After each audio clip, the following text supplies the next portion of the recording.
Welcome to the PDX Files. Each week we dive into the weird and the unexplained here in the Pacific Northwest and beyond. My name is Peej. And I'm Mac. And Mac, what are we talking about today? I mean, really, it's been a part of our popular culture for, geez, what is it, like 60 years at least? Really, Alcatraz. I mean, clearly we have some Nicolas Cage parts of that, which I love that as well. But we're talking about the actual escape from Alcatraz, which has actually never been solved. No bodies have been found. There's been no real like solution to what actually happened. But we're going to get into that today.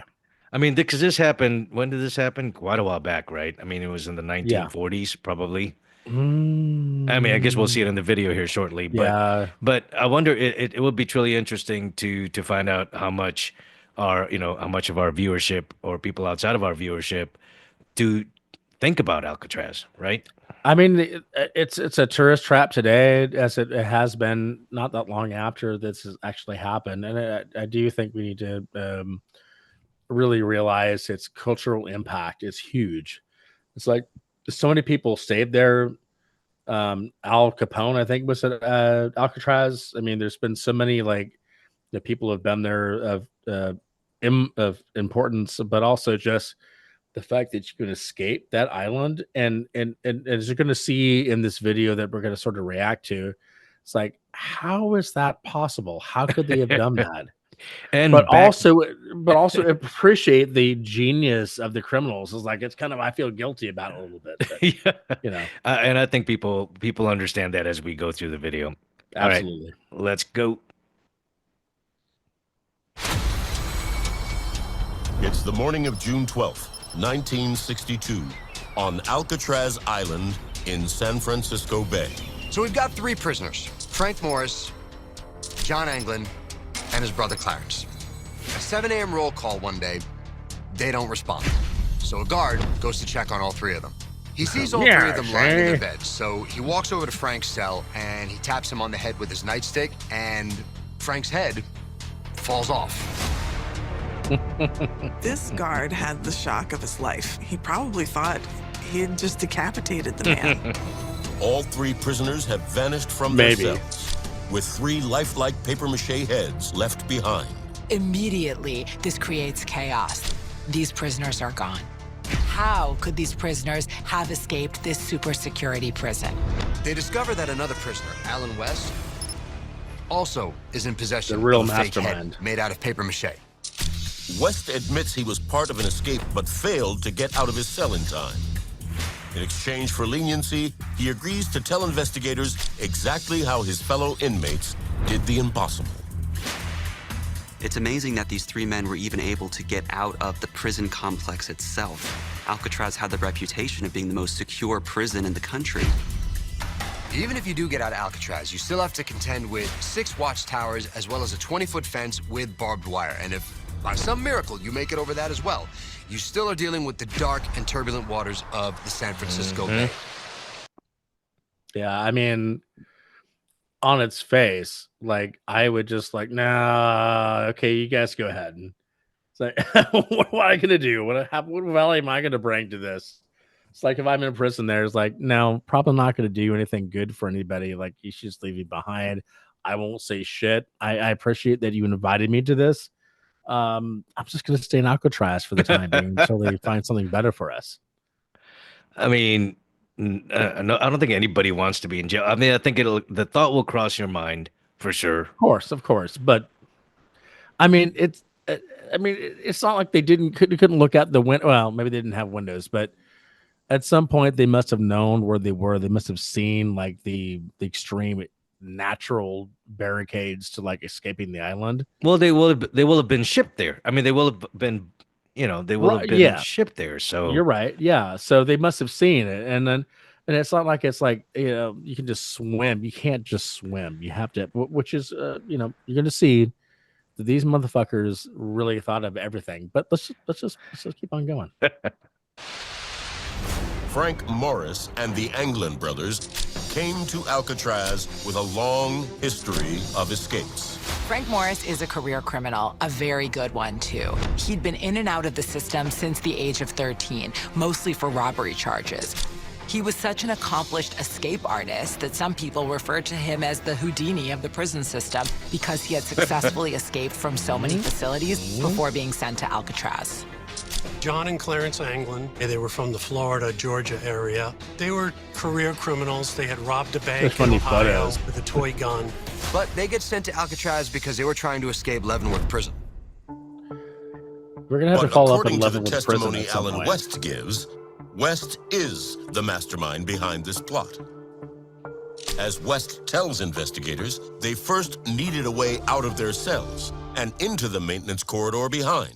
Looking inside of a cell on Alcatraz, there's only a few features, and one of them, right below the sink, is an air vent. Because of the deterioration of the facility and salt water wreaks havoc on concrete, they were able to fashion spoons and be able to just basically scrape away the concrete around this vent.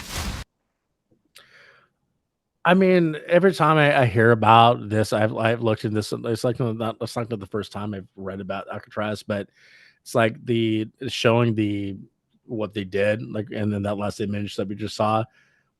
That is fucking. I mean, it's amazing the amount of like just mental capacity you have to put towards that, like in patience. Yeah. You know, we haven't got into some of the craziest stuff yet, but I mean, like, that is amazing. It's like you're creating these things. Like I can't draw like a stick figure. I can't create anything that's like artistic. And that looked to me to be very artistic, but in a certain way that had like a purpose to it behind, right? Yeah. But it's definitely giving me Shawshank Redemption vibes. I was going right to say now, that, so. yes, but this is way more impressive than Shawshank, as you will see. I promise. Okay. All right. We'll continue. They work at night, standing guard for each other, and devise a way to cover up their handiwork. Because these men would be widening their vents, they couldn't just leave holes in the back of their cells. West secures green paint from his prison job, and he shows the other prisoners that there's a way to kind of repaint around the vent as they remove it. It requires a lot of patience because the guards go around and do hourly checks. Later on, Oh what my they do is they God. start to create paper mache vents as sort of a cover for the holes that they're creating. If you looked at it from the cell, you're only a good 9 feet away. You just look at it, it looks like the regular vent that was there in the first place. Morris and the Anglins finally make their way through the hole for the first time, and they make their way to the top of the cell block through that maintenance hallway by climbing up pipes to take a look at the vent that West has picked out for the escape. But when they get to that vent, they realize that they have a problem. The vent is bolted into place. Okay, that's a problem. Just imagine what they just described as like they did all this work, and could you imagine like getting to that point? It's like, oh my God, we're effed. It's like that's got to be the feeling, right? Because you've been in there for years and months and you're doing all this kind of stuff. It's not like Andy Dufresne from Shawshank. like Shawshank. It's like hitting a pipe and crawling through a bunch of shit. They're actually trying to they're using like real engineering skills and smart decisions to try to get to where they're going to go. And then you realize, oh God, it's like bolted down. Like, okay, but at the same time, you think that's the end of this? No, hell no. They keep going.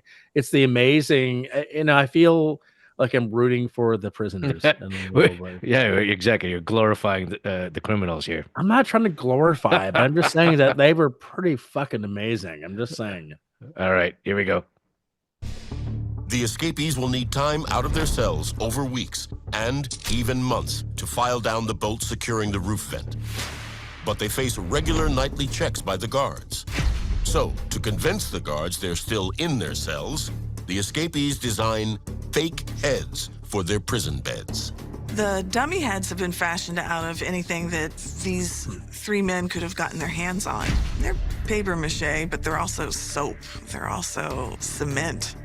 For the finishing and toilet touch on paper. those paper mache heads, Clarence Anglin takes real live human hair clippings from the barber shop and pastes them to the top of the heads. That looks real. Yeah. That fucking looks real to me. That the artistic and endeavor that they, and I mean, some of that's not so real on some of the other sides there, but I mean, that's badass. I don't know what else to say. Like, I'm still rooting for them in this whole story. It's like you did all of this and put that much thought into it. Could you imagine what if they put it? And again, we haven't got to the point yet, but this is kind of the peak, at least to me, of their skill set. If they could have had this much intensity and intelligence put into something like positive, Right. Could you imagine what they could have done? I mean, this is like badass stuff. This is better than Nicolas Cage and like Alcatraz. It's like way better than anything like that. It's an amazing story that people don't know about that much. It is. I mean, and if they had survived, and if they had indeed escaped, and if they ended up High five. reintegrating into society, they could easily be like hired as profilers, Oh my God, they could have you know what I mean? Good. Yes, like they'll be able to say, I think this person did this because this is what I would do, type of thing. Absolutely, 100%. All right, let's 100%. continue. The fake heads give the escapees the time they need out of their cells to file down the bolt and gain access to the roof. But getting out of the building is only half the plan. They also have to figure out a way to the shore. This is where it gets good. The escapees come up with an ingenious plan to turn prison rain jackets into an inflatable raft and several life preservers. Looking at a popular mechanics magazine, they were able to not only figure out how to make I would them, never but have also thought of come that. up with waterproof DIY glue that would masters. keep it together in the water. They also fashion paddles out of wood scraps and plywood that they find around the prison. They steal a concertina and use it as a kind of bellows to inflate this makeshift raft. Sometime Amazing. around 10 p.m., Frank Morris, John Anglin, and his brother Clarence launched their makeshift raft into the treacherous waters of the San Francisco Bay, never to be seen again. I mean, I feel like if you look at those kind of photos that they just showed a minute ago, it's like they look like a bunch of like real evil dudes, but I don't think that they were. I think they were like trolling like the entire way. Like yeah, we're gonna get an Alcatraz. We've got a plan. It's fine. we're gonna get out of there. There's like no issue whatsoever.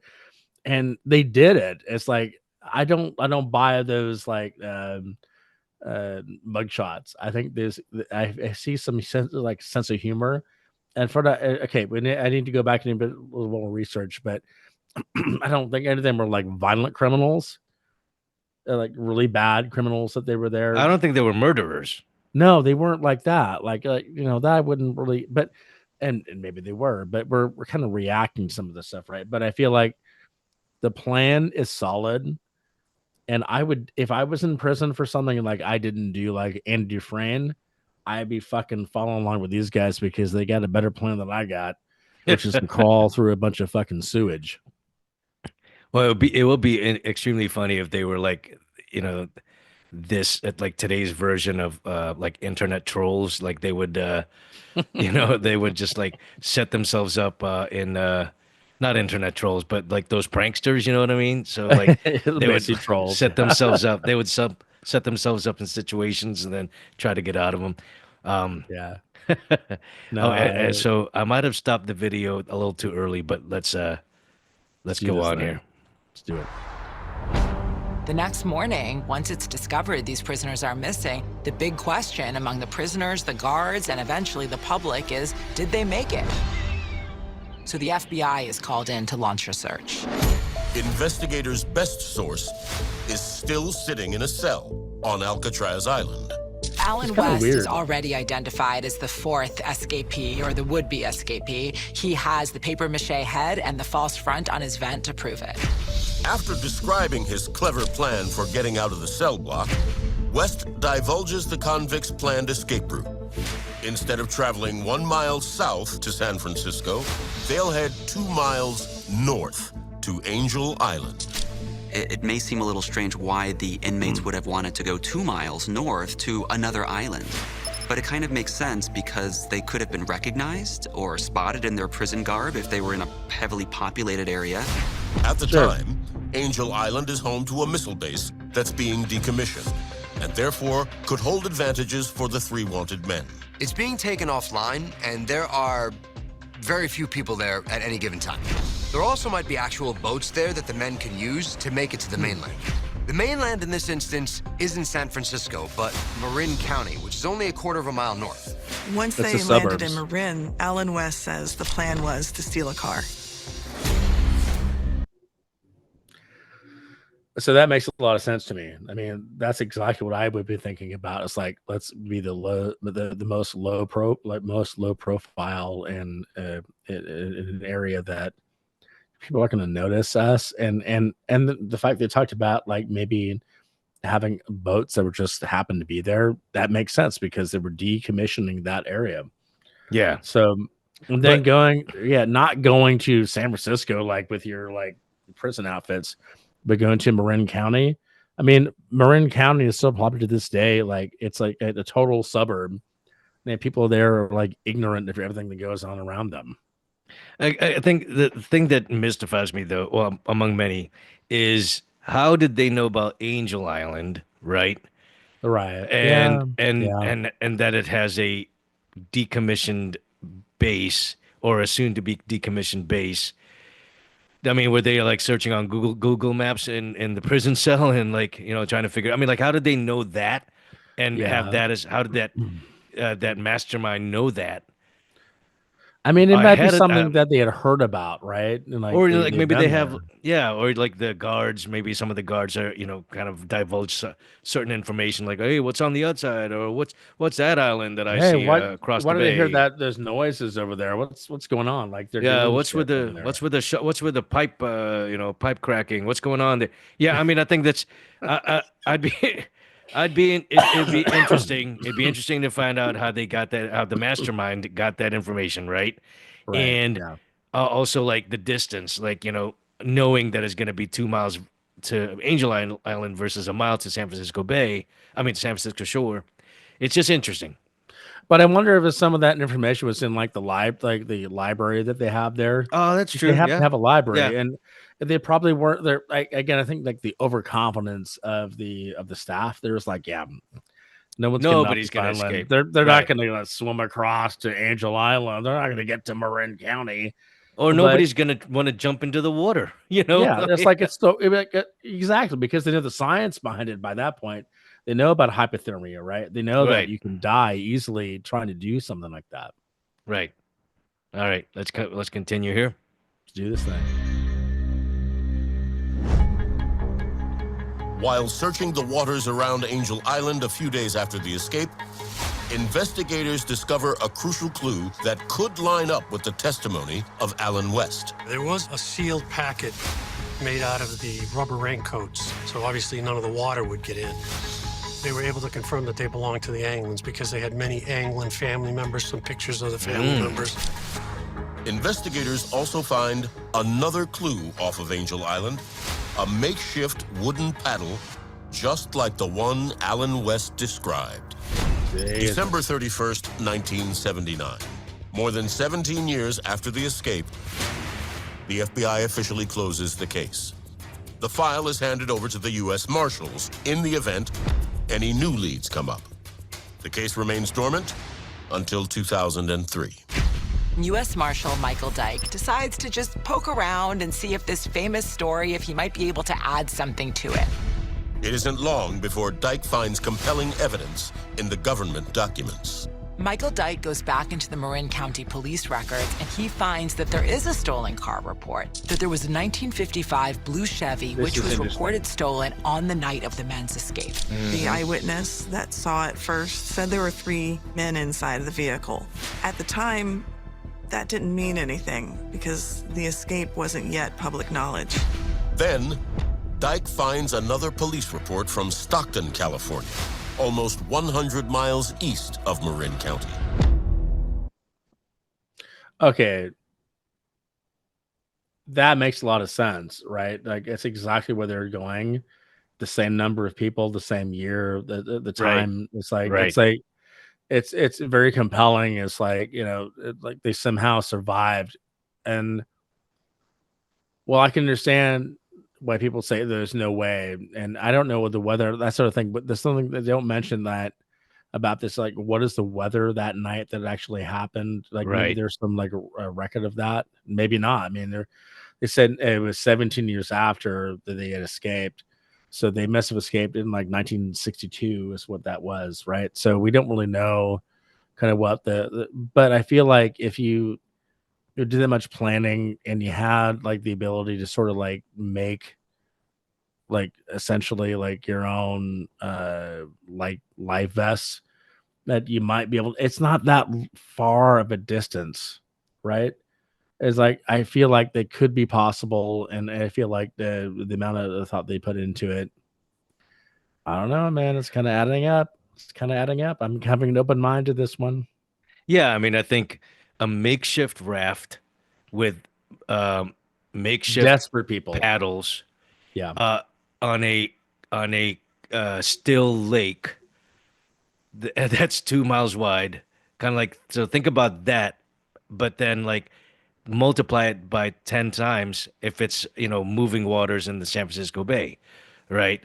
And to your point, I mean, the who knows what the weather was like, but even if it was a clear night, that's still pretty fast moving waters on San Francisco in the San Francisco Bay, It's right? difficult stuff, yeah, to navigate for sure. But Navigate, I mean, again, we're talking about, people who escaped with makeshift items. What were they doing then? Like navigating via the stars to make sure that they were headed, exactly, uh, yeah, no, that's true. it's That's just true. kind of interesting. No, I'm 100% behind that.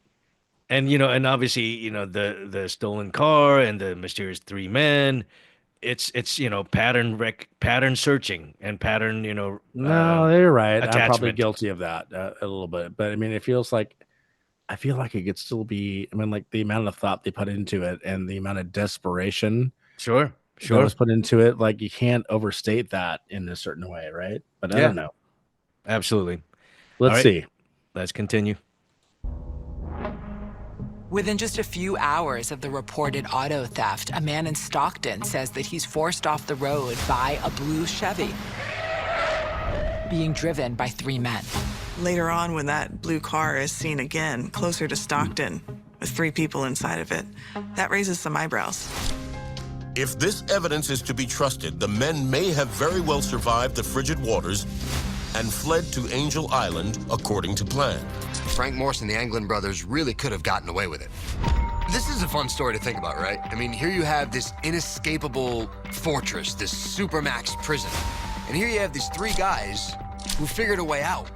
They've bounced in and out of prisons their whole life, institutions, but they use what they've got, their smarts, whatever they can pick up around the prison. They fight the law, and maybe they won. No bodies have ever been produced. No evidence of their death has ever been produced. It's still one of the great mysteries of the 20th century, and everybody gloms onto it because they love when an underdog wins. I mean, I do. I'm definitely rooting for those guys. I hope that they did. Because it would have been clear if they were like career criminals and like really bad people that they would have done more stuff probably at some point. But I kind of hope that they, found a family and then like were able to settle down and like they sort of always kept quiet about it, which is also difficult to expect with like multiple people involved in a certain like crime, right? Like you're, Right. The guy Frank West probably seemed to me like he was the guy who probably planned most of it, but for some reason didn't leave. It's kind of weird as in a way, like he did all that stuff, but wasn't able to escape. Like why?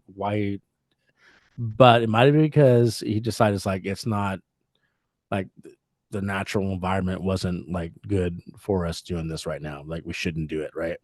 Or But or the prison guard timing could have right, it could have thrown fucked him him up there. off. Yeah. Right. But it's like, but overall, if you look at it, the amount of thought that was put into it and the artistic ability and just the foresight and everything and the work themselves that they did over months and months and months and months that clearly inspired the movie, right? The Right. Shawshank Shawshank. Redemption, Yeah. right? But on a Well, it smaller was a level. Stephen King novel. Yeah. But I mean, Yeah. that would have been right in his wheelhouse at the time he was probably writing it Right. or thinking about it, right? And what they actually did, and you look at those heads, like if you put those under some blankets and you realize the people who are like sort of patrolling that area are probably not being paid a lot of money. They're not really paying that much attention. Like, there's no way they're going to leave the island. It's like, okay, let's look over here. Oh, okay, there's some guy sleeping there. Well, yeah. I mean, especially because it had the reputation of being one of the most secure prison facilities Exactly. in the U.S. Yep. and so, or probably in the world. But so to your point, yeah, I don't know if I would characterize them as lackadaisical, but at least they weren't as concerned. Yeah, I mean, and it's one of those mysteries that again will probably never be solved, and it's kind of a fun thing you got to think about. Did they live? Probably not, because you would have like there would be, but You're doubting unless they were yourself in just, real time. It's I'm fantastic. just saying that if they were that good, then they never told anybody about where they came from. And that's a very difficult thing to do. And if you look at people who talk about paranormal things or talk about UFOs, somebody eventually comes out about it, right? They Right, like right. mention it. So I would imagine like on a deathbed, they would tell their so and so like, yeah, I escaped from that'd be the most badass like fucking deathbed thing to say is like, I escaped from Alcatraz. Nobody else has ever done it. You're related to me, so enjoy it. It's like somebody would have said something by now, right? Like there'd be like some proof of that. So, but at the same time, I got to give them credit for doing something that I don't know if I could do. And I mean, it's just it's amazing that they did. Well, I Um, mean, we're talking about people whose that's the only thing they know is prison life, right? And so yeah, over the months and months that this was planned and executed, very slowly.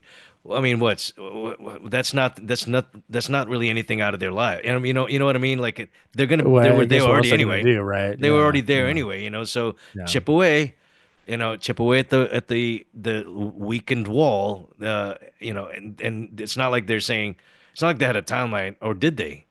It wasn't like No, I think they were kind of in there for a long time, so they didn't really have a lot of like anything else to do. But right. it's like if you're on an island in the middle of nowhere, basically, and I don't know, they're probably not Olympic swimmers. Like I know for me, like I can't fucking swim like more than like 10 feet or 10 yards at the very most, probably 10 feet.